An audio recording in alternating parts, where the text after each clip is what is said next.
ছিল, অভাবের কারণে ওই বিলালকে উমাইয়ার কাছে বিক্রি করলো কয় বছরের জন্য? আমরা তো 1 বছর। আর এই বাচ্চারা চিন্তা করতো কষ্ট করে করে 1টা বছর বাবার হুকুম পালনের জন্য, মায়ের কষ্ট মানে নেওয়ার জন্য আমি 1টা বছর পার করব, আর তারপরে সামনের বছর থেকে আমি কিন্তু আর হালে থাকবো না। আমার ভাইরা, বিলালের বাবা উমাইয়া, বিলালের বাবা উমাইয়ার কাছে এই বিলালকে বিক্রি করে দিয়েছে 1 বছরের জন্য নয়, 2 বছরের জন্য নয়, একেবারে আজীবনের জন্য বিক্রি করে টাকা নিয়ে নিয়েছে। আজীবনের বিক্রি, যতদিন বাঁচে থাকবে ততদিন উমাইয়ার বাড়ি সে কাজ করতে বাধ্য হবে, কারণ বাবা বিক্রি করে দিয়েছে। এত অভাবী বিলাল। আর বিলাল তো খুব বেশি ভালো চেহারা ছিল না, কালো ছিল, চেহারা একটু মানে বিটবুটে ছিল, ভালো ছিল না। এই বিলাল আমার রাসূলের প্রেম তার মহব্বতে ছিল। জোরে বলি সুবহানাল্লাহ। আমার ভাইরা, এই বিলালের মধ্যে আমার দয়াল নবীর প্রেম তার অন্তরের মধ্যে ছিল। উমাইয়া যখন মাঠের মধ্যে উট দুম্বা ভেড়া বকরি দিয়ে যখন দিয়ে দিতেন, বিলাল রাদিয়াল্লাহু তাআলা তিনি মাঠের মধ্যে উট দুম্বা ভেড়া বকরি গুলি ছেড়ে দিয়া, আর বিলাল রাদিয়াল্লাহু তাআলা তিনি ওই মাঠের মধ্যে বসে বসে আমার দয়ার নবীকে প্রাণ ভরে ডাকতেন আর চোখের পানি গুলে ফেলতেন। ইয়া রাহমান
ডালেন মহব্বতের সাথে ডাকতেন, চোখের পানিগুলি ফেলতেন, আল্লাহ তাআলাকে ইয়া আল্লাহু ইয়া রহমানু ইয়া রহিম বলে ডাকতেন। তিনাকে এই ডাকার কারণে উমাইয়া যখন মাঠের মধ্যে যাইতেন দেখতেন বিলাল যেন জবান থেকে কি বলে, বলে বিলাল তুমি কি বলো? বলে আমার নবীকে আমি প্রাণ ভরে ডাকি, আমার সৃষ্টিকর্তাকে আমি প্রাণ ভরে ডাকি। উমাইয়া ছিল বিধর্মী। উমাইয়া বলে আমি তোমাকে তোমার বাবার কাছ থেকে আজীবনের জন্য টাকা দিয়ে কিনে নিয়েছে, আর তুমি কি করছো? ইসলাম ধর্ম পালন করছো, তুমি আল্লাহকে ডাকছো, তুমি রাসূলকে ডাকছো, যে হলো আমার দুশমন তুমি তাকে স্মরণ করো, এই কাজ করা যাবে না। হযরত বিলাল রাদিয়াল্লাহু তাআলা বলেন আমি আপনার সকল কাজগুলি করে যাচ্ছি, কোন কাজের প্রতি আমি অবহেলা করছি না, আমি আপনার সকল কাজগুলি করে যাচ্ছি।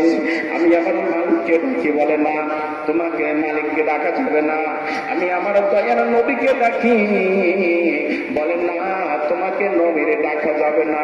আমার বিলাল বলে আমি আমার নবীকে ডাকলে আমি আত্মার শান্তি পাই, আমি আমার আল্লাহকে ডাকলে আমি আত্মার শান্তি পাই, আমি এই ডাক ছেড়ে দিতে পারবো না।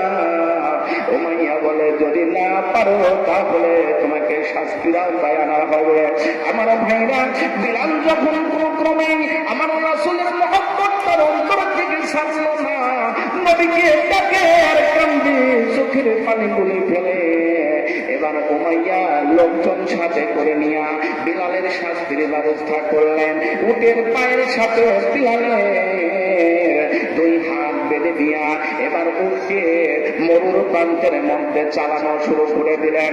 ওই মরুর প্রান্তের পানিগুলি এত গরম, যেই জায়গায় পা খালি পায়ে দিয়ে হাঁটা যায় না, স্যান্ডেল ছাড়া হাঁটা যায় না, সেই মরু প্রান্তে বিলালের যখন বডি টানা হেঁচড়া করা শুরু করলো, বিলালের গা গুলি চামড়া গুলি পুড়ে কালো হয়ে গেল, ফুসকা পড়ে গেল। আমার ভাইরা এত কষ্টের পরেও বিলাল আল্লাহকে ডাক দেয়, নবী রহমাতাল লিল আলামিন। এবার মাইয়া বলে, তাহলে একে যখন নবীর থেকে আলাদা করা যায় না, আল্লাহর থেকে যখন আলাদা করা যায় না, ওই মরু প্রান্তের মধ্যে তাকে শোয়া, ওই হাতে প্যারাক গেড়ে দাও, পায়ের মধ্যে প্যারাক গেড়ে দাও, আর জিহ্বা টেনে বের করে জিহ্বার মধ্যে একটা প্যারাক গেড়ে দাও, যাতে করে আল্লাহর ডাক না দিতে পারে। তারপরে আমার বিলাল রাদিয়াল্লাহু তাআলা কেন্দে কেন্দে চোখের পানিগুলি ফেলে ওই অবস্থায় আমার আল্লাহ তাআলাকে ডাকে, আল্লাহ ইয়া রহমান ইয়া ভাইরা আমার। হযরত বিলাল রাদিয়াল্লাহু তাআলা যখন দয়াল নবীর মহব্বত অন্তর নিয়া চোখের পানিগুলি ফেলে ফেলে আমার রাসূলকে ডাকেন, বলুন আমার রাসূল জানে না জানে না। আমার দয়াল নবী আলোচনার মধ্যেই ডাক দিয়ে ফেললেন, কে আছো? আমার সাহাবারা রে, আমার বিলালের কষ্ট আমার সহ্য হয় না, আমার বিলালকে মুক্ত করে কে আমার কাছে দিতে পারবা, কে এই দায়িত্ব নিতে পারবা? হযরতে আবু বকর রাদিয়াল্লাহু তাআলা লাফ দিয়ে উঠে গেলেন, হুজুর আপনি যদি দয়া করে আমাকে অনুমতি দেন, আমি বিলালকে যে কোনো ভাবেই হোক না কেন উমাইর হাত থেকে মুক্ত করে আমি আপনার কাছে হাজির করে দেব। জোরে জোরে পড়ে সুবহানাল্লাহ। রাসূলুল্লাহ আমাদের পাগল কইরো না, নবী আমাদের কান্দাইও না, আমি তোমার জন্য পাগল রাসূল, পাগল সারা দুনিয়া রাসূল আমারে পাগল কইরো না, নবী আমাদের কান্দাইও না। ইসলামের আলো জ্বালাইয়া রাসূল, ইসলামের আলো জ্বালাইয়া রাসূল, ধুমান সোনার মদিনা রাসূল আমাদের পাগল কইরো না, নবী আমাদের কান্দাইও না। আমার ভাইরা, হযরতে আবু বকর রাদিয়াল্লাহু তাআলা ডিউটি দাঁড়িয়ে গেলেন, ইয়া রাসূলুল্লাহ সাল্লাল্লাহু আলাইহি ওয়াসাল্লাম, দয়ার নবী গো, আপনি যদি আমাকে দয়া করে অনুমতি দেন, দায়িত্ব দেন, আমার যত কষ্ট হোক যেই বলে হোক না কেন, আমি আমার প্রাণের ভাই আমি বিলালকে ছাড়াইয়া আপনার কদমে হাজির করে দেব। জোরে জোরে করে আল্লাহু আকবার। হযরত আবু বকর রাদিয়াল্লাহু তাআলা নবী দেখতে বললেন, আবু বকর দেরি করো না, তাড়াতাড়ি চলে যাও, আমার মহব্বতের সাহাবীকে আমার কাছে হাজির করে দাও, আমার মহব্বতের বিলালকে আমার কাছে নিয়ে আসো। এবার চলে গেলেন উমাইয়ার বাড়িতে। উমাইয়ার বাড়িতে যাওয়ার পরে বলল, উমাইয়া রে, আমি তোমার কাছে একটা কাজ নিয়ে এসেছি। কি কাজ আমার কাছে নিয়ে আসলাম? বলো, তুমি যে বিলালকে কিনেছো, বিলালকে আমার কাছে বিক্রি করে দাও। উমাইয়া এবার বলে, আমি বিলালকে অনেক টাকা দিয়ে কিনেছি, তোমার কাছে আমি কেন বিক্রি করে দেব? আমি বিক্রি করব না। হযরত আবু বকর রাদিয়াল্লাহু তাআলা বলেন, বিলাল ও উমাইয়া রে, এই বিলালের জন্য তুমি যা দাবি করবা আমি তা তোমাকে দেব। উমাইয়া চিন্তা করলো, আবু বকরের তো অনেক সম্পদ আছে। ওই মক্কার মধ্যে যতগুলি ধনী মানুষ ছিল, ওই ধনী মানুষের মধ্যে হযরত আবু বকর রাদিয়াল্লাহু তাআলা 10 জনের তিনি একজন ছিলেন। করে বলেন ঠিক কিনা? তিনি একজন ধনী মানুষ। আবু বকর রাদিয়াল্লাহু তাআলা বললেন, তুমি যা চাও আমি তাই দেব। ওই উমাইয়া জানে যে আবু বকরের বিশাল বিশাল খেজুরের বাগান করেছে। এবার উমাইয়া দেখলো এটা একটা সুযোগ।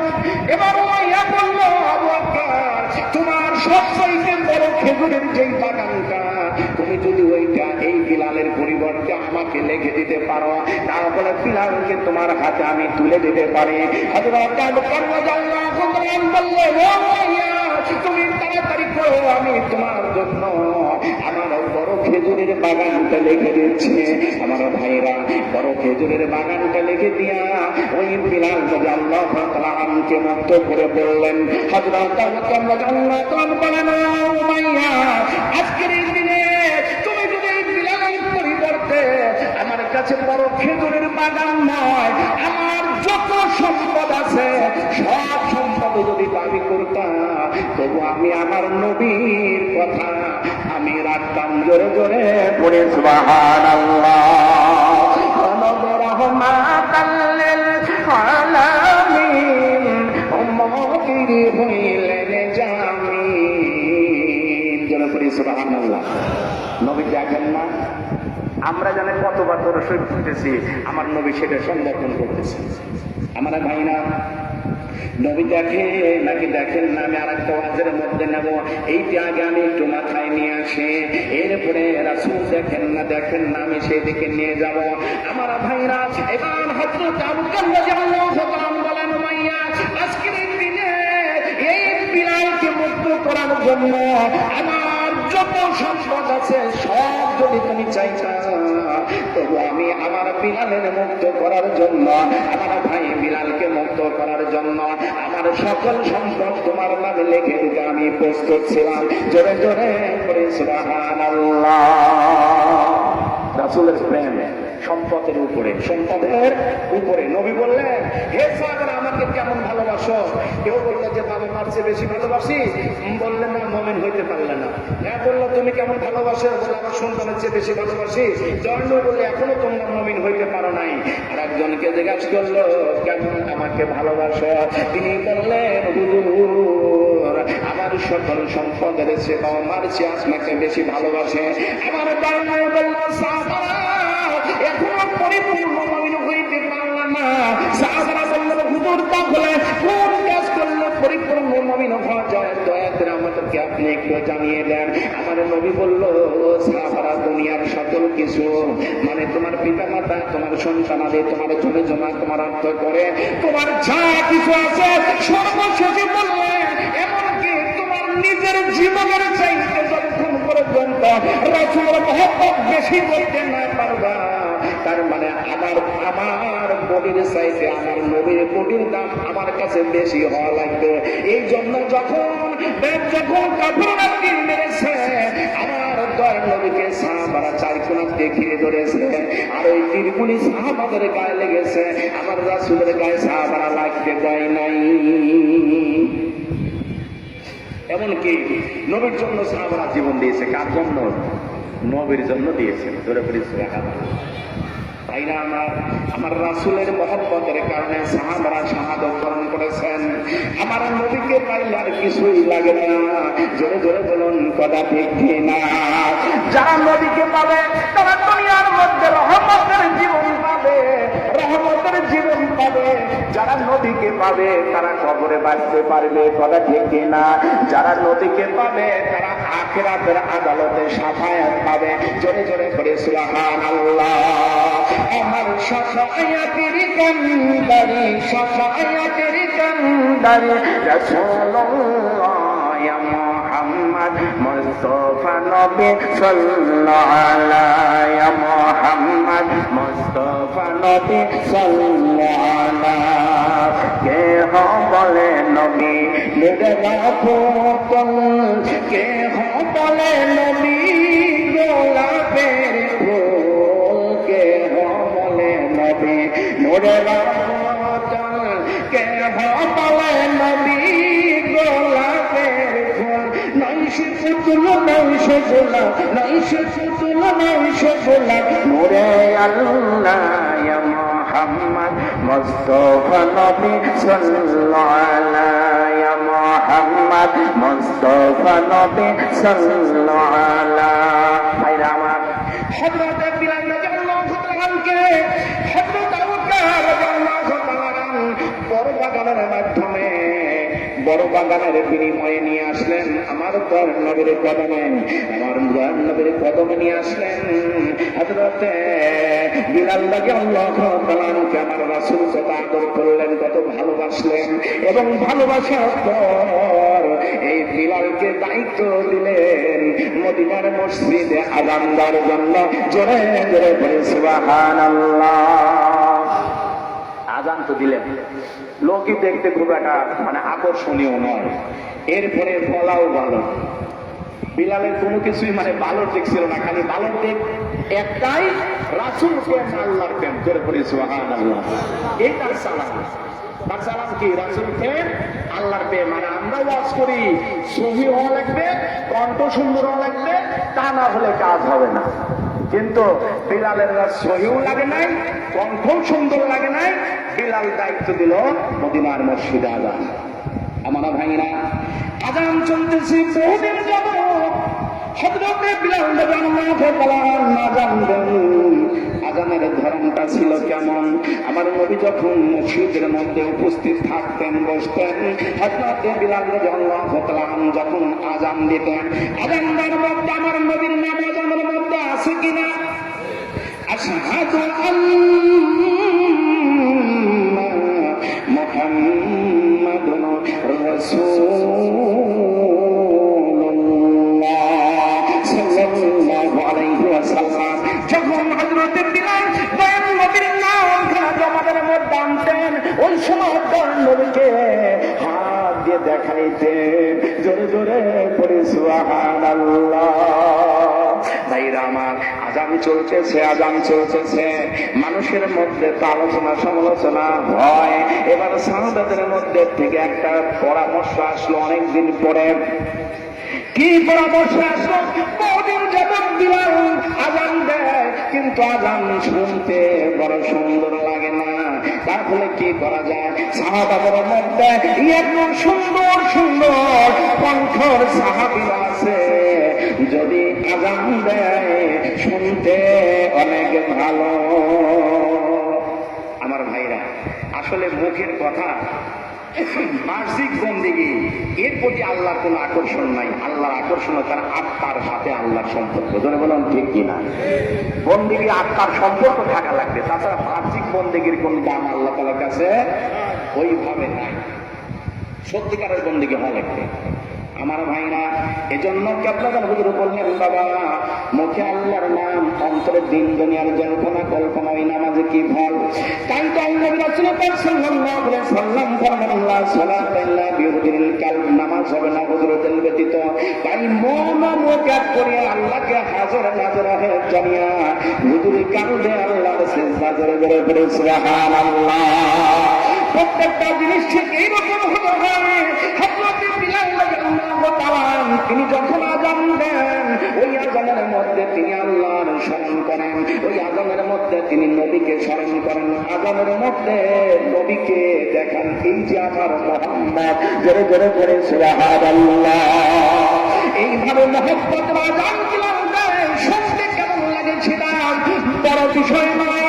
এইভাবে আযান বহুদিন যেমন যখন চলতেছিল, এবার সাহাবাদের মধ্যে পরামর্শ আসলো, হুজুর আমাদের মধ্যে এমন সুন্দর সুন্দর আযান দেওয়ার মতো সাহাবা আছে, আপনি যদি তাদের মধ্যে থেকে একজনকে দিতেন কত ভালো হতো। আমার ভাইরা কত ভালো হতো। আসলে আল্লাহর খেলা, নবীর খেলা, এটা কিন্তু সহজে বুঝে আসবে না। ধরে বলেন ঠিক কিনা? এই জন্য আমার কেবলাদান হুজুর বলেছিলেন, কেউ বুঝিতে পারে না রে আল্লাহ তাআলার খেলা, আমার দয়ার নবীর খেলা, ওরে ওরে আল্লাহর খেলা। যারা করিয়া বুঝতে গেলে, যারা করিয়া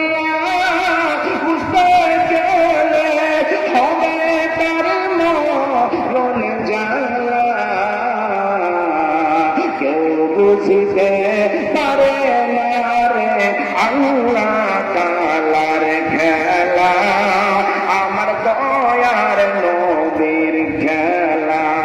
নবীর খেলা কিন্তু আমরা বুঝবো না, সহজে মাথায় আসবে না। আমার ভাইরা, ওলি আল্লাহর খেলা মানুষের সহজে মাথায় আসে না। আল্লাহর খেলা তো বুঝতেই পারবেন না।